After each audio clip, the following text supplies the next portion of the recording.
saudaraku, apa kabar? Semua saya berharap dalam keadaan sehat dan penuh sukacita karena Tuhan ada di dalam kita.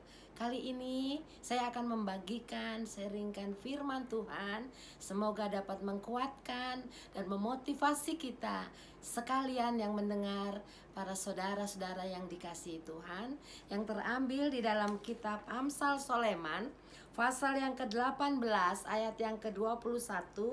Demikian firman Tuhan, hidup dan mati dikuasai lidah.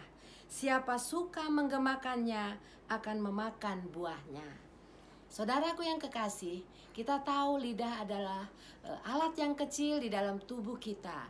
Tetapi di dalam Yakobus juga ditulis, Yakobus 3 ayat yang ke-5, demikian juga lidah, walaupun suatu anggota yang kecil dalam tubuh, namun dapat memegahkan perkara-perkara yang besar.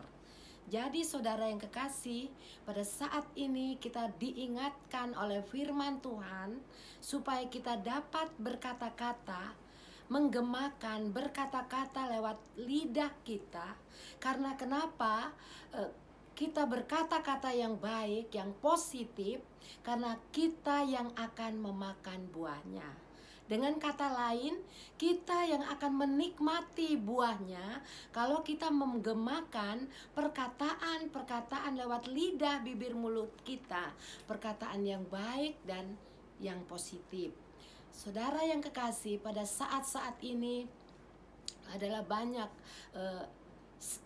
pelajaran di rumah, orang sekolah di rumah ya, pakai Zoom, pakai diajar oleh ibu-ibunya di rumah, oleh mama-mamanya di rumah. Dan itu menjadi pengalaman dalam hidup ibu-ibu, dalam hidup kita. Waktu kita mengajar anak-anak di rumah, mungkin sudah bosan, sudah pastiu. Mungkin itu anak sudah berkali-kali dikasih tahu, tetapi tidak mudeng-mudeng.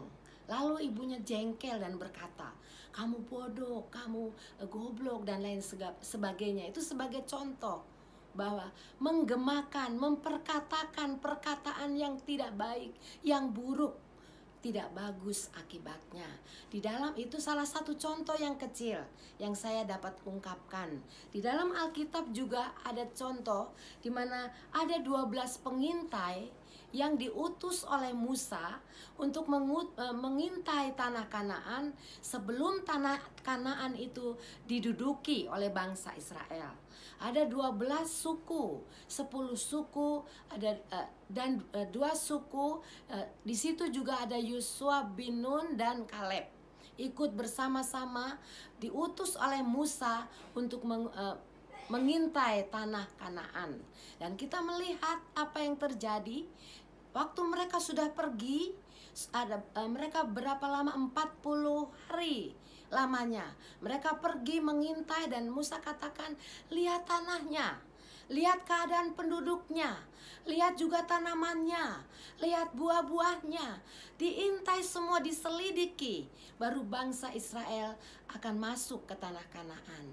Sesudah 40 hari mereka pulang kepada Musa. Yang 10 membawa kabar yang dicatat oleh firman Tuhan di dalam kitab Bilangan pasal yang ke-13, pasal 13. Di sana dikatakan mereka datang kepada Musa dan membawa kabar busuk. Lalu apa yang terjadi pada saat itu? Bangsa Israel merasa ketakutan. Mereka kacau balau karena kabar yang dibawa oleh 10 pengintai ini. Bapak ibu sekalian, saudara yang dikasihi Tuhan, kita diingatkan oleh firman Tuhan pada saat ini untuk setiap apa yang kita jalani, setiap apa yang kita katakan, biar kita memperkatakan perkataan-perkataan yang membawa berkat bagi orang lain. Dikatakan yang 10 ini membawa berita sehingga timbullah kekacauan yang luar biasa. Dan 2 orang, yaitu Yosua bin Nun dan Kaleb, menenangkan mereka. Bahkan Yosua bin Nun katakan, kalau Tuhan berkenan, kita akan menduduki tanah Kanaan. Saudara, Bapak Ibu sekalian, betapa hebatnya perkataan yang kita ucapkan. Perkataan yang kita ucapkan itu bagaikan doa yang naik ke hadapan Tuhan. Dan apa yang kita ucapkan, apa yang kita katakan menentukan masa depan kita, kalah atau menang, baik atau buruk, tergantung di dalam perkataan kita. Sebab itu Bapak Ibu sekalian, marilah kita belajar dari firman Tuhan ini. Belajar dari Yosua bin Nun dan Kaleb.